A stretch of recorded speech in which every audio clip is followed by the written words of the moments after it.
नमस्ते बच्चों, आज हम 7th क्लास में 12वां पाठ पढ़ाने जा रहे हैं हिंदी में। कंचा पाठ का नाम क्या है? कंचा। कंचा जानते हो आप? कंचा आपने कभी खेला? कांच की जो छोटी छोटी गोलियां होती है, बच्चे अपना उससे मनोरंजन करते हैं, उसे हम कहते हैं कंचा। लेखक टी पद्मनाभन द्वारा लिखित ये पाठ। बात कर लेते हैं अपन शब्दार्थ की।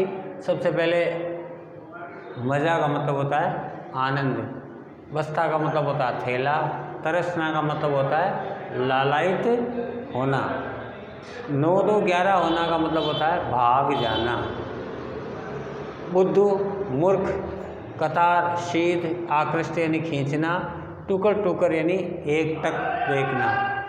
खूबसूरत का मतलब होता है बच्चों सुंदर, हमेशा का मतलब होता है सदा, जने का मतलब व्यक्ति, चिड़चिड़ाहट का मतलब झुंझलाहट, उदास का मतलब दुखी, निषेध का मतलब मनाही, खुद यानी स्वयं, स्पर्श यानी छूना, एहसास का मतलब होता है अनुभव। तो बच्चों, वह नीम के पेड़ की घनी छाँव में होता हुआ शियार की कहानी का मजा लेता आ रहा था। हिलते डुलते उसका बस्ता दोनों तरफ झूमता खनकता था। स्लेट कभी छोटी शीशी से टकराती तो कभी पेंसिल से, या वे सब उन बस्ते के अंदर आपस में ही टकराते थे, मगर वह कुछ न कुछ सुन रहा था, न कुछ देख रहा था।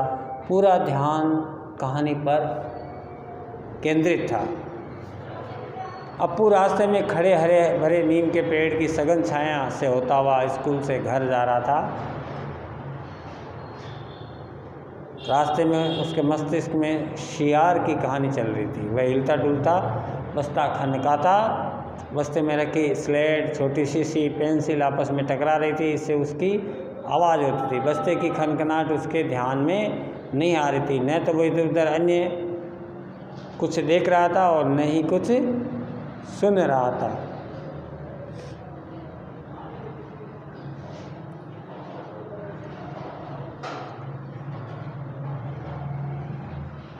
वह अत्यंत आनंदित था। उसका संपूर्ण मन मस्तिष्क की कहानी पर टिका था। बच्चों की कहानी स्वाभाविक रूप से अच्छी लगती है।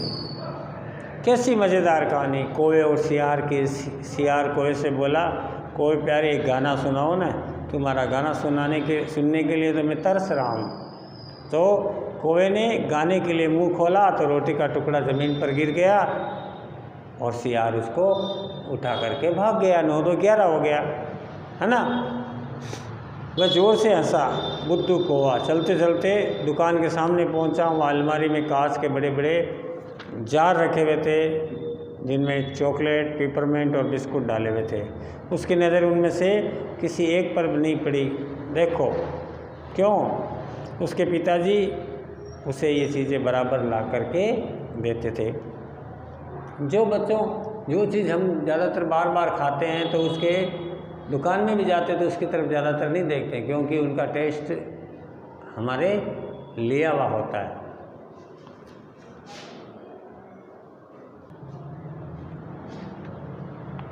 तो बच्चों,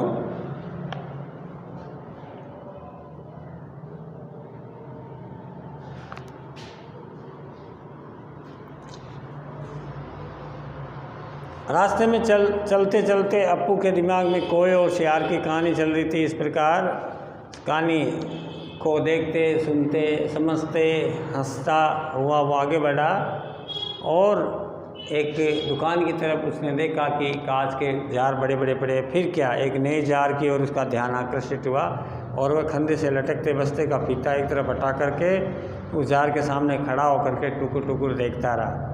नया नया लाकर रखा गया ये जार।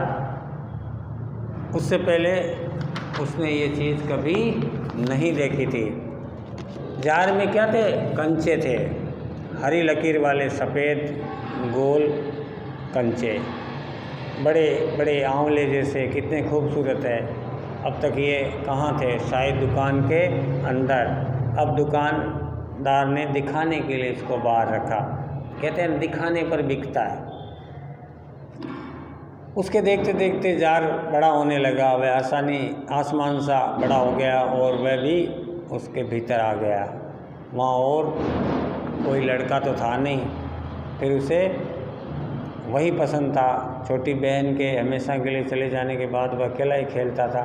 वह कंचे चारों ओर तरफ बिखेरता, मज़े से खेलता रहा। तभी एक आवाज़ आई, लड़के तू उस जार को नीचे गिरा देगा। सब चौंक गए। जार अब छोटा बनता जाता। छोटे जार में हरी लकीर वाले कंचे, सफ़ेद गोल कंचे, छोटे आंवले जैसे कंचे। सिर्फ 2 जने हैं वहाँ, एक वह और एक बूढ़ा दुकानदार। दुकानदार के चेहरे पर कुछ चिड़चिड़ाहट थी। मैंने कहा ना, जो चाहते हो वह मैं निकाल कर दूंगा। वह उदास सा अलग खड़ा रहा। क्या कंचे चाहिए? दुकानदार ने जार का ढक्कन खोला। उसने निषेध से सिर हिलाया। तो फिर सवाल खूब रहा, क्या उसे कंचे चाहिए? क्या चाहिए उसे खुद मालूम नहीं था।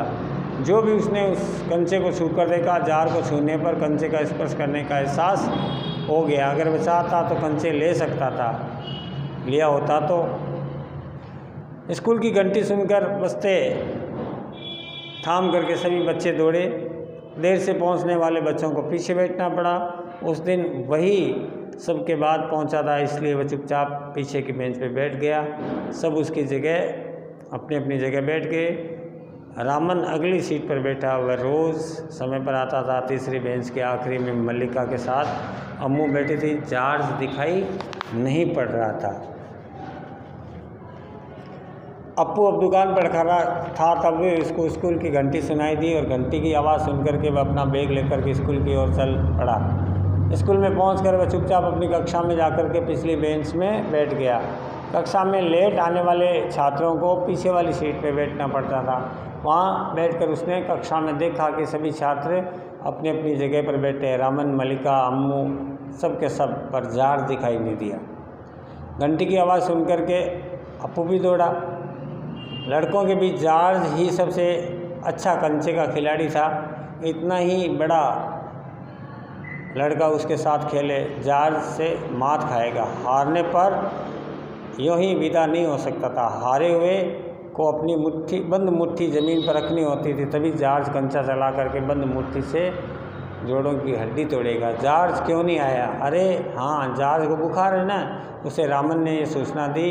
उसे मल्लिका को बताया। जॉर्ज का घर रामन के घर के रास्ते में ही पड़ता था। इस प्रकार अप्पू अब कक्षा की तरफ ही ध्यान नहीं रहता। यानी जितने भी लड़के उनमें जॉर्ज नाम का लड़का सर्वश्रेष्ठ कंचे का खिलाड़ी था। कंचा खेलने में उसका अंतिम अभ्यास था। कितना भी अच्छा खिलाड़ी हो, निश्चय ही जॉर्ज से पराजित हो जाएगा। हारने के बाद तय शर्तों के आधार पर हारे हुए व्यक्ति को या बच्चे को अपनी मुट्ठी बंद करके धरती पर रखनी पड़ती और ऐसे ही जाने व्यवस्था नहीं थी। बंद मुट्ठी को जॉर्ज कंचा चला करके खोलता। इससे हड्डियों को चोट लगती, लेकिन जॉर्ज क्यों नहीं आया? तभी उसे याद आया कि रामन ने उसे सूचना दी थी कि जॉर्ज को बुखार आ गया है। रामन का घर भी जॉर्ज के घर के रास्ते पर ही है।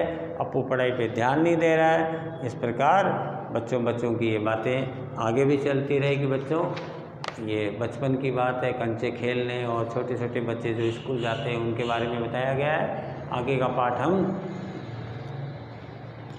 दूसरे पार्ट में पढ़ाएंगे।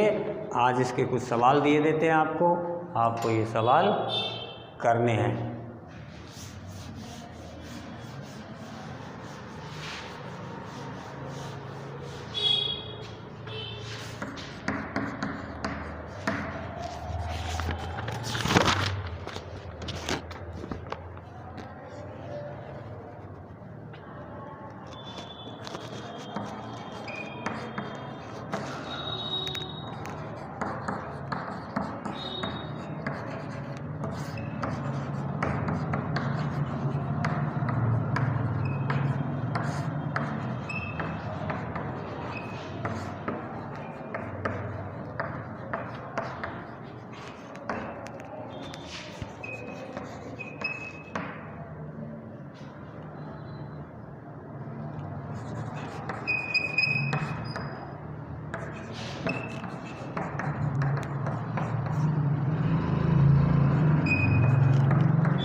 बच्चों ये 4 सवाल है, एक बार मैं आपको पढ़ के सुना देता हूँ, आप लिख लें और अपनी कॉपी में करना है। आपकी कॉपी जांच की जाएगी जब आप विद्यालय आएंगे।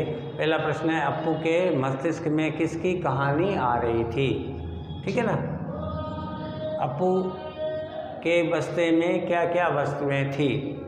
तीसरा प्रश्न है, कांच के बड़े बड़े जारों में क्या रखा गया था? और चौथा और अंतिम प्रश्न है, कोए के मुंह से रोटी का टुकड़ा क्यों गिरा, किस कारण से गिरा, वो आपको बताने।